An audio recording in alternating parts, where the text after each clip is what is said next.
Bismillahirrahmanirrahim. Ya, teman-teman, Assalamualaikum warahmatullahi wabarakatuh. Kita ketemu di channel Hadi Edukasi, insya Allah dalam kondisi yang selalu sehat. Dan jika ada teman-teman yang sedang kurang sehat, sedang mungkin saja dalam proses pemulihan, saya doakan mudah-mudahan proses pemulihannya, kondisi kurang sehatnya itu menjadi salah satu kesempatan untuk menggugurkan dosa-dosa teman-teman dan sekaligus untuk memberi jeda istirahat sejenak yang benar-benar berkualitas sehingga besok kita bisa pulih, bisa lebih baik lagi dan bisa lebih produktif lagi. Nah, di session sharing ini saya akan cerita berdasarkan pengalaman saat kemarin tanggal di Maret ya, Maret pertengahan ya, tanggal 20 sampai tanggal 1 April, pengalaman mendampingi istri saya yang dirawat di RSUD di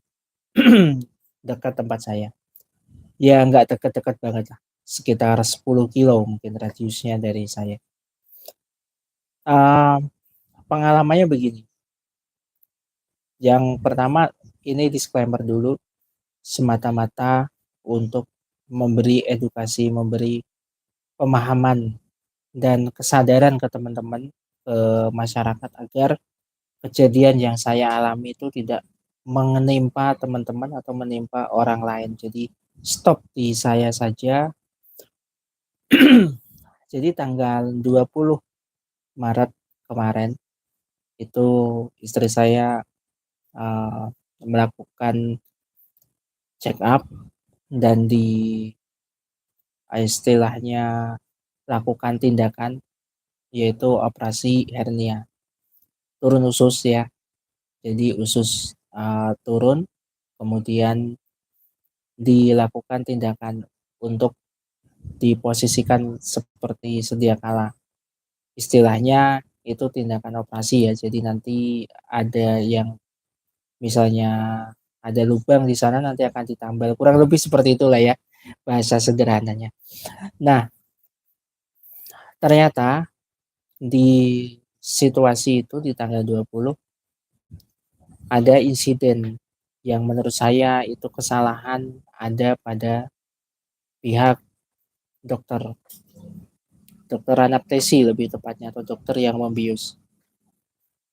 Pada umumnya dalam kondisi operasi hernia ini cukup dibius setengah badan saja, setengah ya. Jadi sadar, orang yang masih setengah sadar, jadi bukan dibius total. Nah, sedangkan di kondisi istri saya itu dibius total.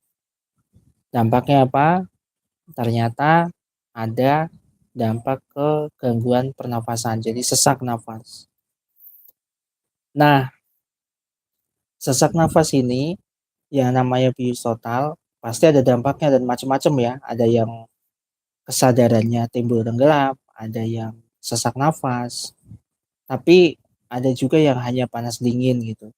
Intinya ini bius umum dan itu kemarin sangat merugikan. Nah, di kondisi itu kebetulan kan ya berhubung mendekati lebaran juga ya, lebaran waktu itu kan ada yang tanggal 20, ada yang tanggal 21. Nah, otomatis libur ya tanggal 20, 21, 22, 23 hari Senin ya kan.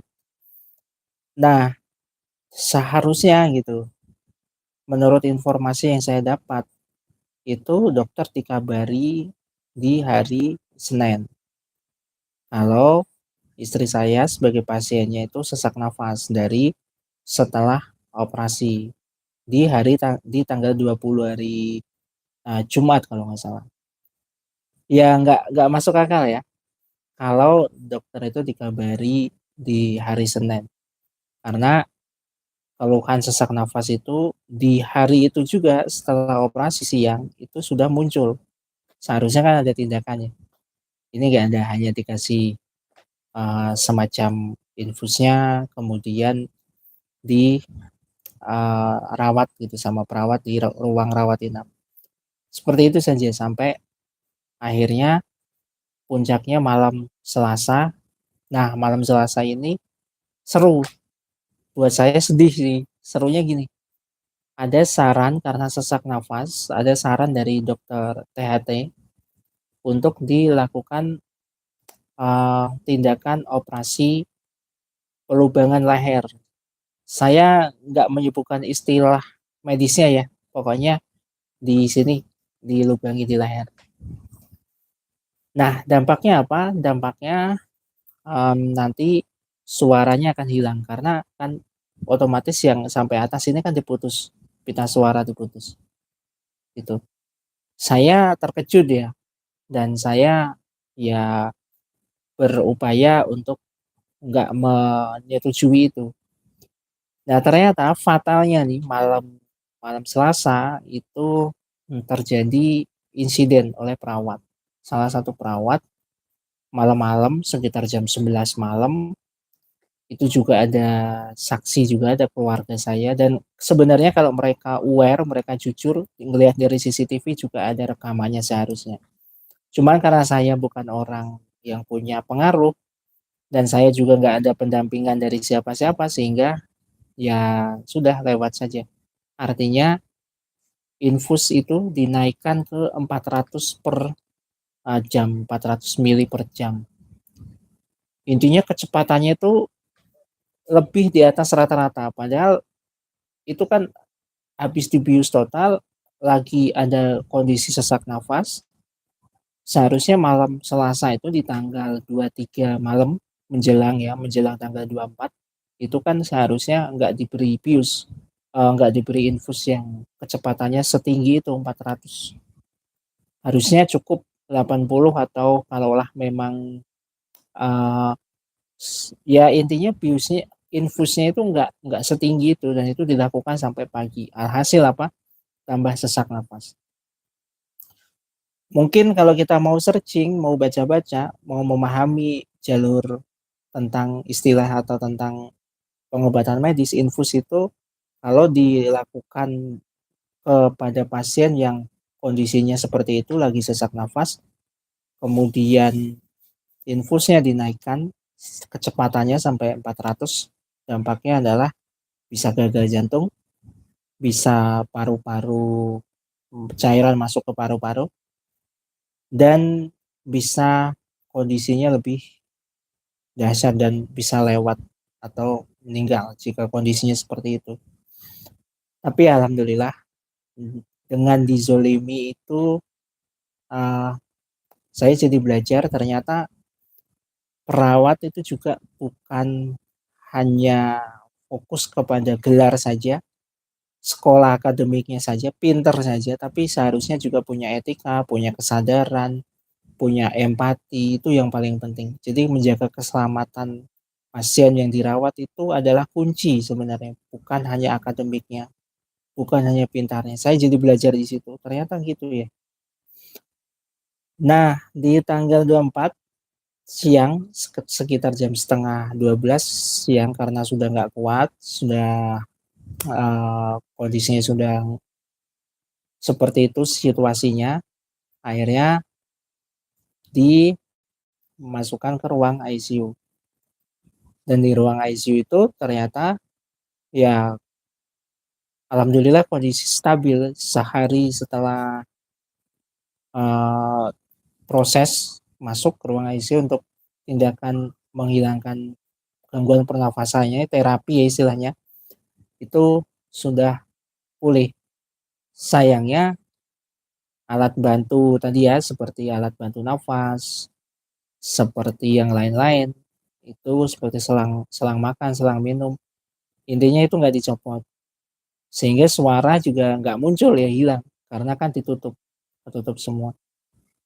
Dan komunikasi atau perawatannya di ruang ICU rumah sakit daerah itu juga menurut saya kepada pasien disabilitas kurang bisa mengetahui, kurang bisa memahami bagaimana cara komunikasinya, kurang bisa telaten, kurang bisa ikhlas, kurang sabar. Karena ketika ludah pengen keluar, malah selangnya ditutup sehingga itu sampai netes-netes begini, banyak ludah keluar sampai ke kuping-kuping. Nah, ini hal-hal sederhana tapi buat saya cukup merugikan dan cukup mengganggu, tapi ya saya nggak bisa ngapa-ngapain karena bukan orang yang berpengaruh.